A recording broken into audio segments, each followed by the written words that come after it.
नमस्कार दोस्तों, मैं हूं विक्रम धूड़ और आज के इस लेक्चर में हम लोग स्टडी करने जा रहे हैं मिराज। दोस्तों, जो मिराज है वो एक ऑप्टिकल फिनोमेना है जिसको हिंदी में हम लोग मृगमरीचिका भी बोलते हैं, जो हमें गलत आभास करवाता है, हमें रॉन्ग परसेप्शन देता है किसी जगह पर पानी होने का। अब दोस्तों, जो पानी होने का एहसास है वो भी हमें डायरेक्टली नहीं होता, हमें वहाँ पे पानी डायरेक्टली नहीं दिखता, लेकिन जो हमारा ब्रेन है या हम कहें कि हमें देखते देखते ऐसी आदत पड़ गई है कि पानी होने का भी एहसास कैसे होता है। तो किसी जगह पर अगर हमें प्रतिबिंब दिखे, सपोज़ हम किसी जगह काफ़ी दूर देख रहे हैं, वहाँ पे अगर हमें प्रतिबिंब दिख रहा है तो हमें धरातल के ऊपर तो प्रतिबिंब दिख नहीं सकता।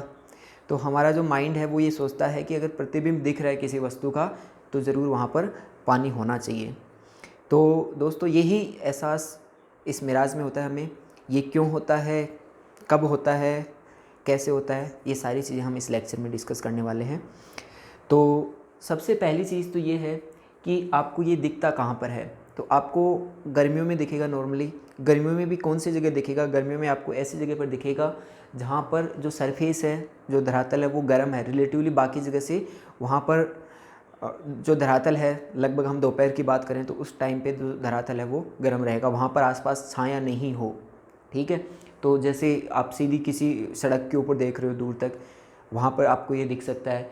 या अगर आप रेगिस्तान में चल रहे हो तो रेगिस्तान में आपको, अगर आप दूर पे देखो काफ़ी दूर, तो वहाँ पर भी जो टीले हैं वो दोपहर में काफ़ी गर्म रहते हैं। तो आपको वहाँ पर भी ये जो फेनोमेना है, आपको ये जो प्रक्रिया है, जो मृगमरीचिका है, वो आपको दिख सकता है।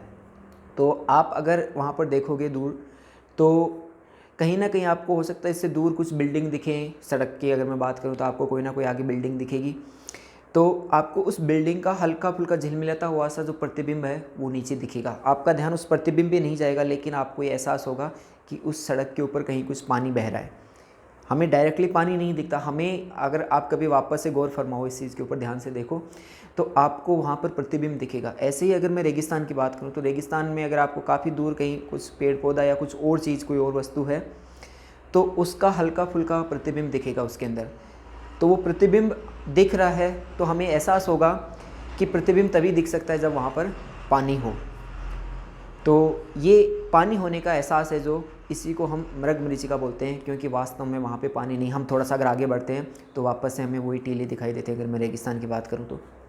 अब ये जो प्रोसेस है, ये जो फिनोमेना है, ये फिजिक्स में हम पढ़ते हैं, ऑप्टिक्स में पढ़ते हैं, टोटल इंटरनल रिफ्लेक्शन, पूर्ण आंतरिक परावर्तन। ये काफ़ी अच्छा टॉपिक है। अगर आपको पता हो कि हीरा क्यों मतलब थोड़ा सा चमकीला दिखाई देता है, हीरे के अंदर जो आपको कंटिन्यूस थोड़ा सा ग्लो दिखाई देगा, तो वो भी पूर्ण आंतरिक परावर्तन की वजह से होता है, टोटल इंटरनल रिफ्लेक्शन की वजह से होता है।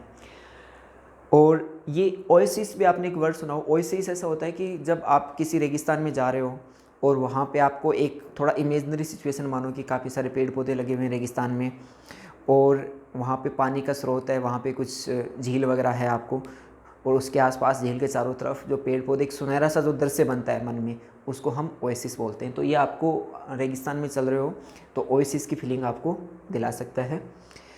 और इसका एक हिंदी में जो वर्ड है मृगमरीचिका, तो मृगमरीचिका का मतलब कुछ ऐसी वस्तु जो वास्तव में है नहीं, हकीकत में है नहीं। और जैसे हम अगर रेगिस्तान में इसका पीछा करते आगे आगे चलते रहें और वो अपने से वैसे वैसे दूर चलता रहे, तो सेम वही मृगमरीचिका को इस ऐसी वस्तुओं के लिए एक, मैं कहूँ मेटाफर या एक दूसरा शब्द जो बोलें वो काम में लिया जाता है, कि जो वस्तुएं हैं वो हमसे, जैसे हम उनका जितना पीछा करें, हम वो वस्तुएं हमसे उतनी ही दूर जाती रहें। तो इस जो लालसा, बिलासा, जो तृष्णा है, इसके लिए जो शब्द हिंदी में काम में लिया जाता है, मृगमरीचिका वहाँ पर भी काम में लिया जाता है। अब थोड़ा सा इसके पीछे की साइंस में यहाँ पे देख सकते हैं, हल्का फुल्का सा जो डायग्राम बनाया है फिजिक्स के हिसाब से। तो यहाँ पर ऑब्जर्वर है, ऑब्जर्वर का मतलब जो देख रहा है, दर्शक, जिसको एहसास हो रहा है। दूर कहीं कोई पेड़ है, एक सपोज कोई बिल्डिंग हो सकती है, कोई भी ऑब्जेक्ट हो सकता है, वस्तु हो सकती है, पेड़, कुछ भी मान लो। अब क्या है, यहाँ पर जो सरफेस है वो गर्म है, ये जो सरफेस है वो गर्म है। गर्म भी रिलेटिव गर्म है, ऊपर के बजाय नीचे की सरफेस, क्योंकि धरातल है तो वो ज़्यादा गर्म है। अब यहाँ से कुछ आपको थोड़ी सी गर्म ऐसे लपटें सी भी उठती हुई दिखेंगी, झिलमिलाती हुई दिखेंगी पानी का। अब यहाँ का गर्म होने की वजह से जो हवा है वो रेयर होगी, विरल होगी, उसका जो डेंसिटी है, वो घनत्व है वो कम होगा, ऊपर का घनत्व ज़्यादा होगा। अब एक पर्टिकुलर एंगल के ऊपर नीचे का घनत्व कम, ऊपर का घनत्व ज़्यादा, तो जो TIR टोटल इंटरनल रिफ्लेक्शन पूर्ण आंतरिक परावर्तन है वो घटना घटित हो सकती है। तो घटना जब भी घटित होती है तो जो किरणें आ रही हैं, जो लाइट की रेज आ रही हैं, वो वहाँ से टकरा के वापस उतने डिग्री के एंगल पे ऊपर की तरफ चली जाएंगी। अब ये ऊपर जा रही हैं तो हमारा जो दिमाग है अभी तो वापस अभी आएंगे, वापस भी टकरा के इसी पाथ से आने वाली, लेकिन हमें लाइट रे हमेशा ये लगता है कि वो सीधी आने वाली है, तो हमें ये लाइट रे वो यहाँ से आती हुई लगेगी, कभी यहाँ से भी आती हुई लगेगी, कभी यहाँ से भी। यहाँ से तो हमें सीधा प्रतिबिंब दिखेगा जो डायरेक्ट देख रहे हैं ये वाला, एक जो यहाँ से हमें उसका शैडो टाइप से दिखेगा। अब शैडो इतना क्लियर नहीं दिखता, धुंधला सा दिखेगा, कभी एहसास होगा कि वो हिल रहा है, डुल रहा है ऐसा। तो ये शैडो दिखने का जो एहसास है वो फिर हमें एहसास दिलाता है कि यहाँ पर पानी होना चाहिए, क्योंकि किसी वस्तु का जो प्रतिबिंब है, अगर मैं धरातल की बात करूँ तो वो हमें पानी में ही दिखता है। तो इस वजह से हम एक तरीके से भ्रमित हो जाते हैं कि वहाँ पर पानी होगा, जबकि वास्तव में ऐसा कुछ होता नहीं है।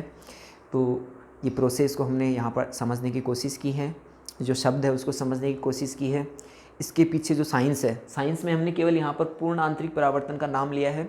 ये प्रोसेस है, ये हम पूरा फिज़िक्स में इसको अच्छे से पढ़ते हैं, ऐसे साइंस में भी आता है, 9th-10th क्लास में भी इसको हम पढ़ते हैं। तो 11th-12th की जो फिज़िक्स है, ऑप्टिक्स है, उसमें इस टॉपिक को अच्छे से पढ़ते हैं।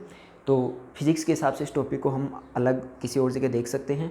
बाकी आई थिंक आपको ये टॉपिक समझ में भी आया है और ये अच्छा भी लगा है। ऐसे ही अगर आपके कोई और कुछ टॉपिक दिमाग में आ रहे हो, कोई इंटरेस्टिंग टॉपिक आ रहा हो, कोई इंटरेस्टिंग घटना आ रही हो कि वो कैसे होती है, क्यों होती है, तो आप लोग हमें कमेंट करके बता सकते हैं। हम लोग उसके ऊपर वीडियो बनाने की कोशिश करेंगे। तब तक के लिए नमस्कार, आपका बहुत बहुत धन्यवाद।